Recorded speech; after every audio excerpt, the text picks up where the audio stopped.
नमस्कार, परभणी न्यूज मध्ये आपलं स्वागत करतो. मी दिलीप बनकर. पाहूया आजच्या ठळक घडामोडी. शक्तीपीठ रद्दसाठी शिंगणापूर येथे रास्ता रोको. परभणी. शक्तीपीठ महामार्ग रद्द करण्याच्या मागणीसाठी शिवसेना उद्धव बाळासाहेब ठाकरे पक्षाच्या वतीने सोमवारी शिंगणापूर फाटा येथे जोरदार रस्ता रोको आंदोलन करण्यात आले. या आंदोलनाचे नेतृत्व खासदार संजय जाधव यांनी केले. शक्तीपीठ महामार्गाला जिल्ह्यातील शेतकऱ्यांचा तीव्र विरोध असतानाही शासनाने प्रकल्पाचा निर्णय कायम ठेवल्याचा आरोप शिवसेनेने केला आहे. 2 दिवसापूर्वी परभणी जिल्ह्यातील काही भागात महामार्गासाठी शेती मोजणी प्रक्रिया सुरू करण्यात आली. या मोजणीस विरोध करण्यासाठी शेतकऱ्यांनी लोकशाही मार्गाने आंदोलन छेडले होते.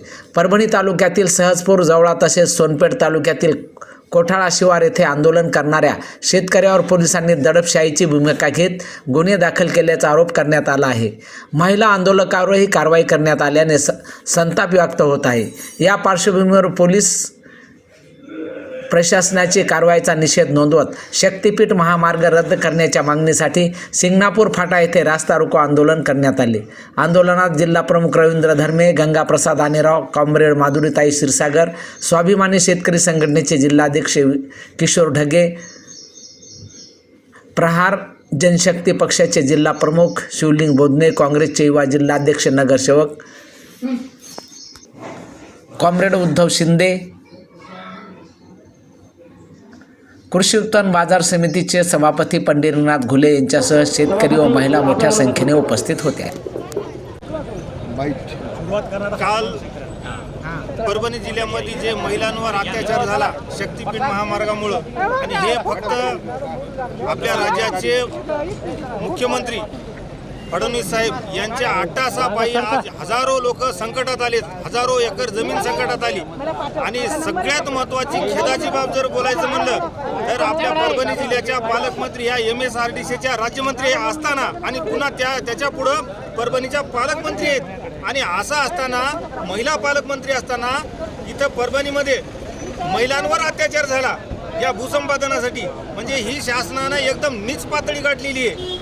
आणि असं असताना आज आम्हाला आमच्या शेतकरी आम्ही आज घाबरून गेलतो, पण असं असताना आम्हाला विविध संघटनांनी आज आम्हाला साथ दिली. माननीय खासदार आमच्या परभणी जिल्ह्याचे लाडके नेतृत्व माननीय खासदार बंडू जाधव साहेब यांनी आज आमच्या पाठीवर हात ठेवला आणि आम्हाला खंबीरतेने साथ देण्याचं आम्हाला ठरवलं आहे. आणि त्या अनुषंगानं आज इथं खूप मोठा रस्ता रोको झाला. आणि भविष्यातही आम्ही शक्तीपीठ महामार्गाला शेतकरी, मी एक बाधित शेतकरी, या शक्तीपीठ महामार्गाला भविष्यातही आम्ही 1 इंचही जमीन देणार नाहीत. शेवटच्या श्वासापर्यंत आम्ही लढणार आहोत, पण या महामार्गाला 1 इंचही जमीन देणार नाहीत. आणि सरकारनं आमच्यावर किती आणखी अत्याचार करोत, ही आमची चूक झाली. यायला अगोदर या कमळाला मतदान केलं ही आमची चूक आता आम्हाला भोवायली, आम्हाला पश्चाताप व्हायलाय. पण हे आता आमच्यासोबत सगळे समाजातले विविध घटक रस्त्यावर उतरलेले आहेत.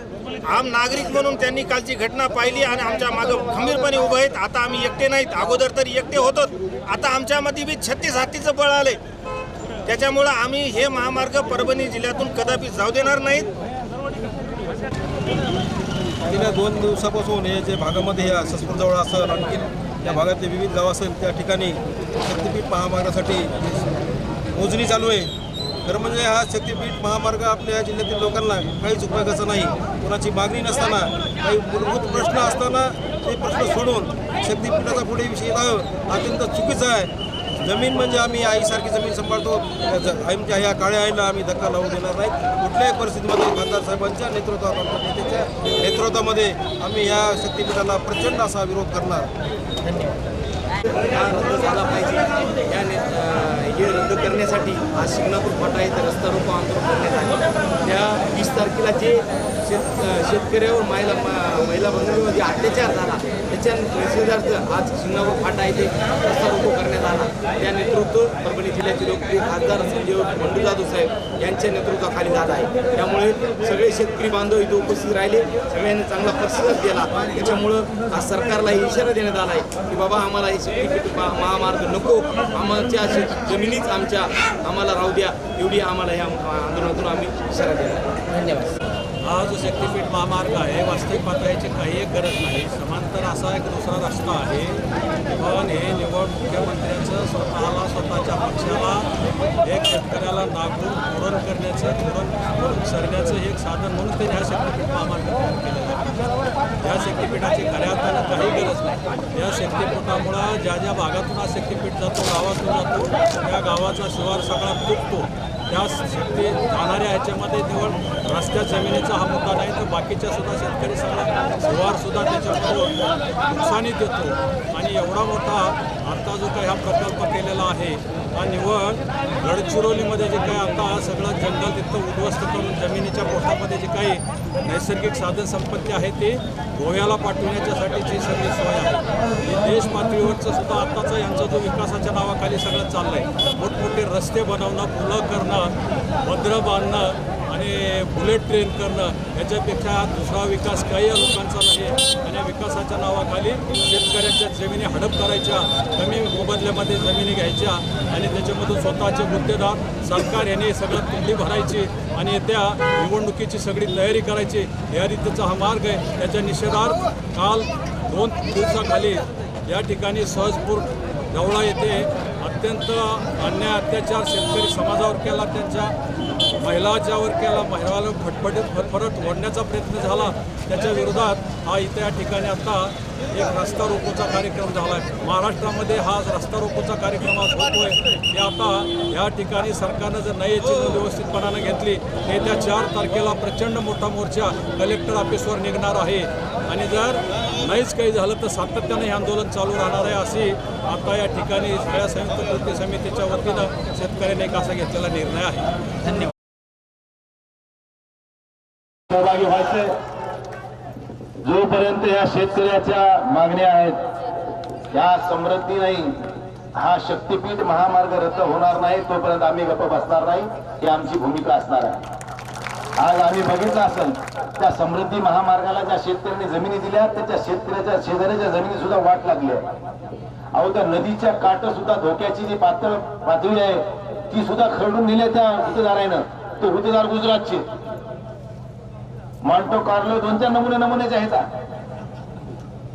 गौण खनिज मध्ये अतिशयोक्ती उत्खनन केले, नियमबाह्य उत्खनन केले. पोलीस प्रशासन बघायला तयार नाही, महसूल प्रशासन बघायला तयार नाही किंवा आरटीओ बघायला तयार नाही. आमच्या एखाद्या कार्यकर्त्याची एखादी टेम्पो जरी जाऊ लागला, ट्रॅक्टर जरी जाऊ लागलं, ते ओव्हरलोडच्या नावाखाली ते आरटीओ तहसीलदार आणि ते तुमचा पोलीसवाला नेऊन ठाण्यात लावते. ती ओव्हरलोड आहे, पावती आहे का?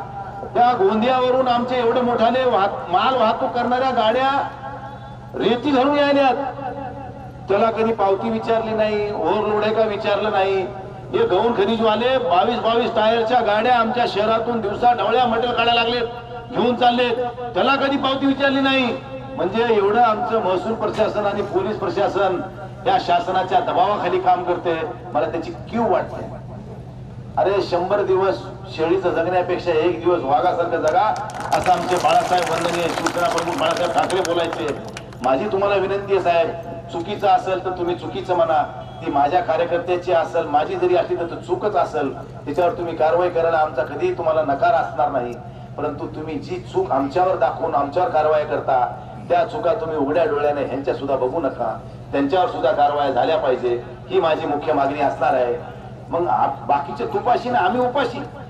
शेतकरी या ठिकाणी कष्टातून स्वतःची जमीन पिकून स्वतःची उपजीविका भागवीत असताना तुम्ही त्याच्या डोक्यावर मिरे रगडायचे आणि नको त्या लोकांना भरपाई करायसाठी तुम्ही त्याची चाटुगिरी करायची. ही कुठेतरी केवलवाणी अवस्था तुमची का झाली आहे, हिचं सुद्धा जरा आत्मपरीक्षण तुम्ही करावं आणि न्याय देण्याचं काम करा. तुम्ही जेव्हा शपथ घेतली या पोलीस अधिकारी होण्याना, त्यावेळेस तुम्ही या शपथ घेतल्या खल निग्रह आहे काय तुमच्या त्याच्यामध्ये आहे वाक्य, तर तुम्ही त्याचं जरा आत्मस्मरण करा आणि स्वतःला जागरूक ठेवा. आणि कारवाई करताना निपक्षपातीपणानं जो कोणी दोषी असेल त्याच्यावर कारवाई करा, आमचं म्हणणं नाही. परंतु दोषाला बाजूला सारून निर्दोषावर गुन्हे दाखल करून आपली बहादुरी द्या समजू नका. आणि दुसरा शेवटचा मुद्दा एक सांगतो महत्वाचा. काल ह्या ससपूर जवळ्यामध्ये असेल, आंबे टाकळीमध्ये असेल, तिकडं सोनपेठ मधलं कोठाळा असेल, ज्या ज्या गावात काल खोटे गुन्हे तुम्ही दाखल केले त्या शेतकऱ्यावर, ते गुन्हे अगोदर तात्काळ वापस करा. जर हे तुम्ही वापस करणार नाही तोपर्यंत आमचं आंदोलन रोज चालू राहणार, लक्षात ठेवा. आज आम्ही आंदोलनाची दिशा ठरवली. आता शिमग्यामुळे आम्ही जरा बोंबलत नाही. 4 तारखेनंतर आम्ही बोंबलू काय बोंबलायचं तर 4 तारखेला परभणी मधल्या शनिवार बाजारातून 4 तारखेला शेतकऱ्याचा या शक्ती महामार्गच्या रद्द करण्यासाठी महामोर्चा निघणार आहे. त्यामुळे विळे रुंदे काय काय आणता येते बैलगाड्या गिलगाड्या सगळं होऊन जाऊ द्या एकदा. फक्त येताना तुमच्या मायबापाच्या इमानदारीने या. कळालं का? शिवाजी महाराज सगळ्याला जन्माला यावा वाटतो पण शेजाऱ्याच्या घरात आपल्या घरात नको वाटते. त्यामुळे 4 तारखेचा मोर्चा या मुख्यमंत्र्याला घाम फुटला पाहिजे असा मोर्चा निघाला पाहिजे लक्षात ठेवा. त्यामुळे ह्या ठिकाणचे जबाबदार लोकप्रतिनिधी असतील पदाधिकारी असतील गाव पातळीवरचे सरपंच चेअरमन असतील की समाजामध्ये पुढाकार घेऊन काम करणारे कार्यकर्ते असतील सगळ्याला माझी विनंती असणार आहे आपल्या आपल्या गावातून 1000 500 लोक 200 लोक त्याचा जे जे बाधित गाव आहेत त्या बाधित गावातून मोठ्या संख्येने लोक आले पाहिजेत. त्या ठिकाणी त्यांची सगळी व्यवस्था तुम्ही तुमच्या गाड्यातल्या गाड्या घोड्या काय तुम्हाला आणता येते मोटरसायकल कसं यायचं तसं यायचं. पण एकदा ह्या जिल्ह्यामध्ये अनेक दिवसापासून जरा मोर्चा काही झालाच नाही. आम्ही बी जरा लई दिवसापासून मोर्चा काढलाच नाही. तर एकदा जरा सगळ्या आमच्या माता भगिनीला जे त्रास झालाय ह्या त्रासाला कंटाळून ह्या त्रासाचा निषेध करण्यासाठी बघा सगळ्याच्या आपल्या ह्या बहिणी आहेत. तुम्ही खरे स्वाभिमानी भाऊ असताल तर उद्याच्या 4 तारखेला मोठ्या संख्येने त्या ठिकाणी तुम्ही उपस्थित राहताल एवढी विनंती करतो. शनिवार बाजार ते जिल्हाधिकारी कार्यालय असा मोर्चाचं स्वरूप असणार आहे. त्यामुळे सगळ्यांनी 4 तारखेला सकाळी 10 वाजता आपण 11ला म्हणले की ते 1 वाजता येत नाही. आम्हाला माहित होते 9ला सांगायचं म्हणजे हे 10 वाजता येतील. त्यामुळे आम्ही 9ला सांगितलं होतं. तसं 10 वाजता उन्हाचे दिवस आहेत. होळी झाल्यावर असं म्हणतात की होळी संपली की थंडी जाते आणि उन्हाळा सुरू होते. उन्हाळा आता सुरू झालाय. त्यामुळे 4 तारखेला 4 मार्च 2026 ला सकाळी 10 वाजता शनिवार बाजार येते. सगळ्या शेतकरी बांधवांनी महिलांनी बी यायच्या गावातल्या त्या दिवशी चूल बंद त्याला सकाळी घरून नाश्ता करून न्यारी करून निघायचं. आपण काही हायगाईच नाही करायची पुन्हा काही गडबड नाही करायची. तर ठरलं आपलं सगळ्यांनी हात उंचावून सांगा की आम्ही आमच्या मायबापाच्या इमानदारीने सगळेजण येणार आहेत.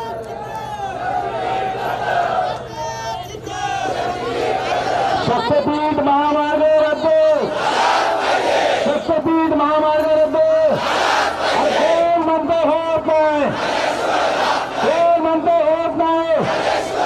अरे देवेंद्र फडणवीसचं करायचं काय अरे देवेंद्र फडणवीसचं करायचं काय.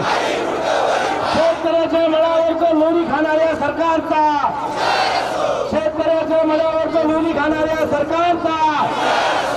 जय हिंद जय महाराष्ट्र.